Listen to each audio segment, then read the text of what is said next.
안녕하세요. 더 딥다이브입니다. 오늘 청취자분께서 정말 흥미로운 자료를 하나 보내주셨어요.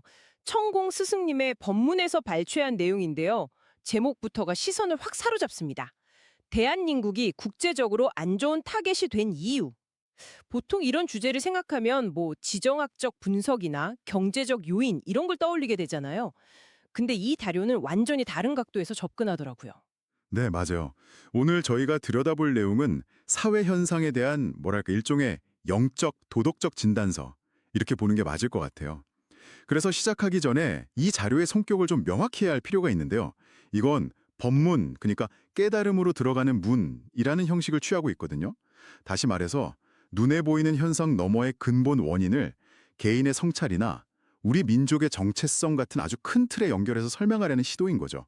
아, 그렇군요. 그러니까 지금 우리 사회가 겪는 어려움이 그냥 외부의 공격 때문이 아니라 우리 내부의 어떤 문제에서 비롯됐다. 이런 주장을 따라가 보게 되겠네요.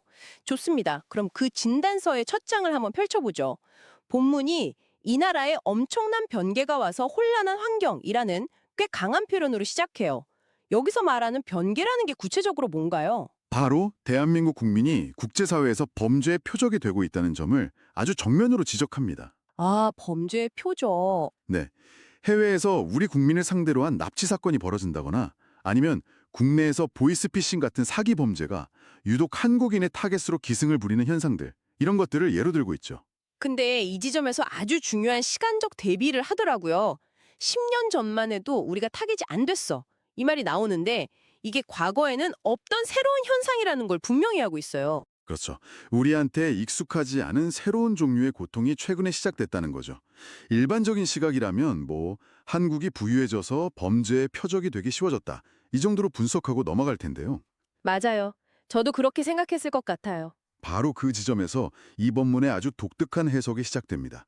이런 현상들이 결코 우연이나 경제적인 이유 때문만 아니라는 거예요. 오히려 이 모든 혼란과 고통은 한국인 스스로를 돌아보게 만들기 위한 일종의 공부라고 표현하고 있어요. 공부요? 외부에서 오는 시련이 우리를 돌아보게 하는 공부라는 시각, 이거 정말 흥미로운데요. 그렇다면 그 문제의 근본 원인은 어디서 찾고 있나요? 당연히 외부의 가해자는 아닐 테고요. 네, 핵심을 정확히 짚으셨습니다.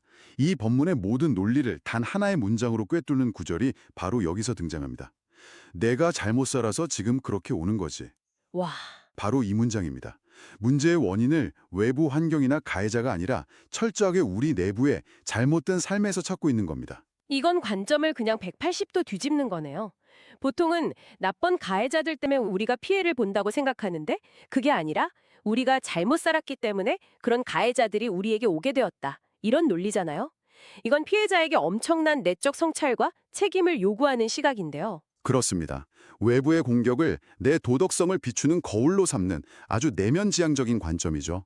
그래서 이 자료는 왜 우리에게 이런 일이 생기는가 하고 밖을 향해 분노하기 전에 우리의 어떤 점이 이런 일을 끌어당겼는가 하고 안을 향해 질문해야 한다. 이렇게 말하는 겁니다. 알겠습니다. 그 논리대로라면 가장 중요한 질문은 이거겠네요. 도대체 우리가 뭘 그렇게 잘못 살았다는 걸까요? 이 자료에서 구체적으로 지적하는 우리의 잘못은 뭔가요? 크게 두 가지를 꼽습니다.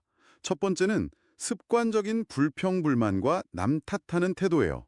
어떤 어려움이 닥쳤을 때 내가 잘 살았는데 불평불만하게끔 그런 일이 안 와요. 이런 구절이 있거든요. 문제의 원인을 자신에게서 찾지 않고 자꾸 외부로 돌리는 습관이 상황을 악화시켰다고 보는 거죠. 그리고 두 번째가 훨씬 더 좀 뼈아프게 들리더라고요. 바로 오만함. 너무 오랫동안 잘난 척을 했어요. 라는 아주 직설적인 표현으로 꼬집고 있죠. 맞습니다. 단기간에 이룬 경제 성장의 힘을 어디에 어떻게 써야 할지 방향을 못 잡고 그저 다른 나라 사람들 앞에서 뽐내고 과시하는 데만 사용했다는 날카로운 비판이에요. 그리고 바로 그 오만함이라는 지점에서 이 법문이 제시하는 굉장히 독특하고 거대한 세계관이 등장합니다. 아, 그 부분. 갑자기 한국인의 정체성을 홍익인간 지도자, 하늘의 천손, 심지어 인류 역사의 왕족으로까지 규정하거든요. 잠깐만요. 천손이나 왕족이요. 솔직히 처음 들으면 좀 거부감이 들 수도 있을 것 같아요. 자칫하면 국수주의적이거나 선민사상처럼 들릴 위험도 있고요. 이 자료에서는 이 개념을 어떤 의미로 사용하고 있는 건가요? 그게 아주 중요한 질문입니다. 이 법문에서 천손이나 왕족은 결코 혈통적 우월함을 의미하지 않아요. 오히려 정반대예요. 그것은 인류 전체에 대한 뭐랄까 무한한 책임과 사명을 의미하는 상징적인 직책에 가깝습니다. 왕족이 백성을 보살펴야 할 의무가 있듯이 천손인 한국인은 인류라는 백성을 이끌고 도와야 할 무거운 책임을 지고 태어났다는 거죠. 아, 그런 의미군요. 권리가 아니라 의무의 개념, 지도자로서 책임감. 그런데 그 거대한 사명과 우리의 잘못 산 삶이 구체적으로 어떻게 연결되는 거죠? 그 연결고리로 해외여행이라는 아주 현실적인 소재를 가져옵니다. 화자는 한국인에게 해외로 나갈 수 있는 경제적 여유가 생긴 게 단순히 놀러 다니라고 주어진 기회가 아니었다고 단언합니다. 기회가 아니었다. 네, 거기에는 분명한 목적이 있었다는 거예요. 해외여행의 목적이요? 보통은 그냥 휴식이나 견문 확장, 이 정도로 생각하는데 이 자료는 뭐라고 말하나요? 그 목적은 바로 지도자인 우리가 다른 나라의 백성들이 어떻게 살고 있는지 직접 둘러보고 그들의 아픔과 어려움을 이해하면서 인류를 위해 우리가 무엇을 해야 할지 공부하기 위함이었다는 겁니다. 와, 일종의 사명을 위한 현장 답사였던 셈이네요. 우리가 떠났던 그 수많은 해외여행이 사실은 인류를 위한 리더십 공부의 기회였다니. 정말 발상의 전환인데요. 그런데 우리는 그 기회를 제대로 활용하지 못했다? 이런 비판으로 이어지겠군요. 정확합니다. 예를 들어 동남아 같은 곳에 가서 우리는 무엇을 했는가? 그저 값싸게 먹고 즐기고 우리가 더 잘 산다는 걸 과시하면서 히히닥거리고 오지는 않았느냐고 질책합니다. 그 나라의 역사, 문화, 빈부격차, 국민들의 진짜 삶에 대해 진지하게 공부하려는 노력을 하지 않았다는 거죠. 여기서 아주 구체적인 실천 방안까지 제시되죠. 해외에 가기 전에 뭘 해야 한다고요? 네, 방문할 국가에 대해 최소한 2박 3일은 공부해야 한다고 말해요. 인터넷이나 AI를 활용해서 그 나라의 인구, 문화, 주요 산업, 심지어 과거에 어떤 나라의 지배를 받았는지 같은 역사적 아픔까지 미리 깊이 있게 학습하고 가야 한다는 겁니다. 그래야만 현지에서 보이는 게 달라진다는 거죠. 아, 이제 논리가 명확하게 연결되네요. 그런 사전 공부와 존중하는 마음 없이 그저 우리를 과시하러 가는 태도. 그것이 바로 천손이자 지도자로서의 역할을 내팽겨친 오만한 행동이라는 거군요. 맞습니다. 그리고 그 오만함이 결국 우리를 국제사회에서 존중받지 못하고 범죄의 표적이 되게 만들었다.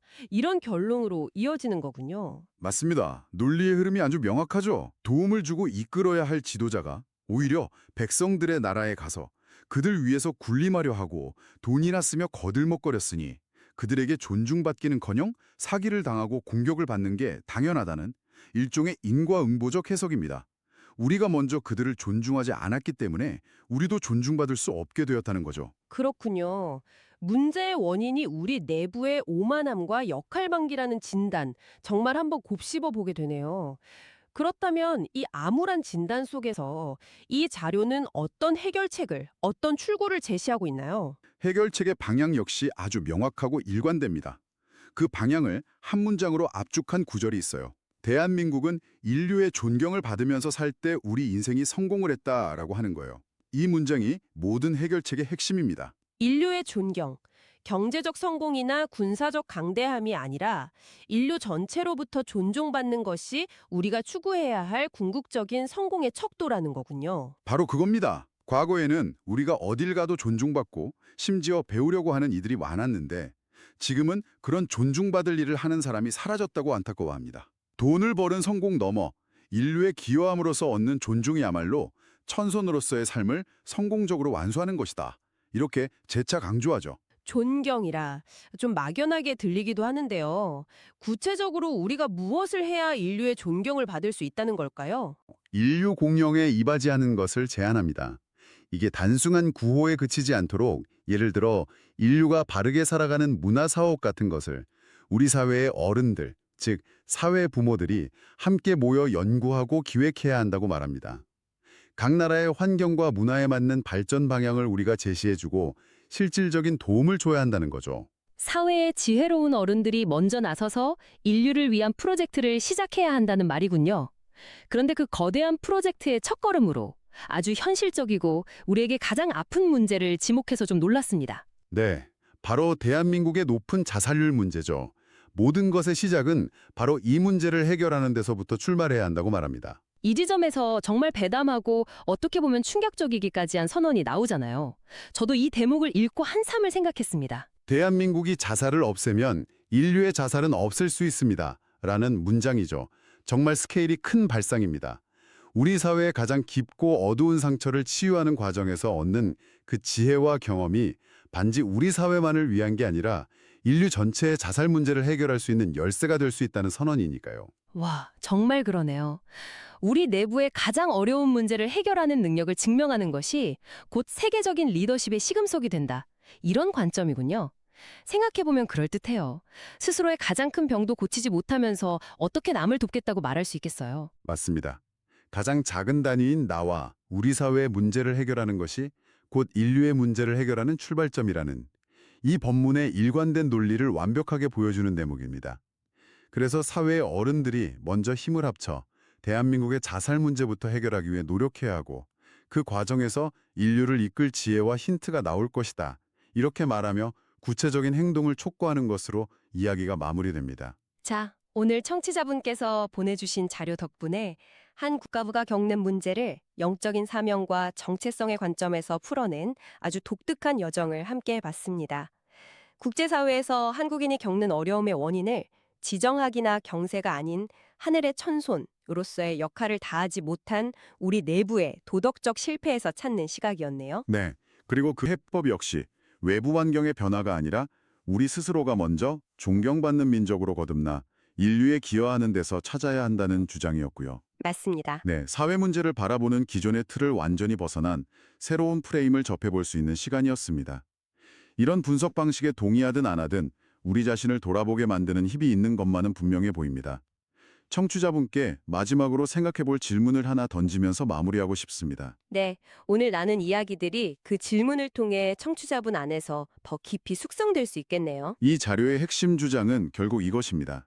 한 국가의 국제적 평판과 그 국민의 안전이 그 나라의 집단적인 도덕성과 스스로에게 부여한 영적 정체성에 직결되어 있다는 것.